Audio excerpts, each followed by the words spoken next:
அந்த வீட்டில் கொஞ்சம் பொருளெல்லாம் இருக்குது. அப்புறம் பழைய வண்டி ஒன்று அங்கே இருக்குது.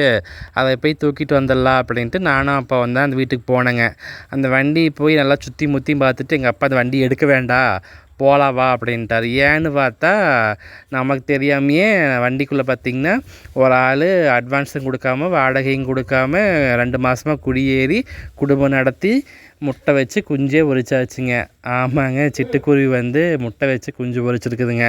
அதனால் சரி இன்னொரு வாரத்தில் பறந்துடும் குஞ்சு, அதனால் நம்ம போகலாம் வா அப்படின்னு சொல்லிட்டு கூட்டிகிட்டு வந்துட்டாருங்க.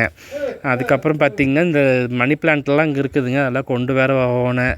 சரி அந்த வண்டி கொண்டு போய்க்கலாம் அப்படின்ட்டு இங்கே இருக்கிற 2-3 சாமானத்தை மட்டும் தூக்கிட்டு வந்துட்டேனுங்க. இந்த மீசை எடுத்தது வந்து நைட்டு எங்கள் அப்பா சரியாக பார்க்கலிங்க. கருப்பு படத்துக்கு போயிட்டு வந்ததுக்கப்புறம் எங்கள் அப்பா சரியாக பார்க்கல. காலையில் பார்த்ததுலேருந்து என்னை திட்டி தீர்த்துட்டாருங்க. பேசிக்கிட்டே இருக்கிறாரு, எதுக்கு மீசை எடுத்த அப்படின்ட்டு. நான் என்ன டேடின்னு என்ன பண்ணுறது, அந்த பையன் தெரியாமல் எடுத்துட்டான் அப்படின்ட்டு மூஞ்சி எடுத்துகிட்டே தெரிஞ்சாருங்க. என்ன பண்ணுறதுங்க.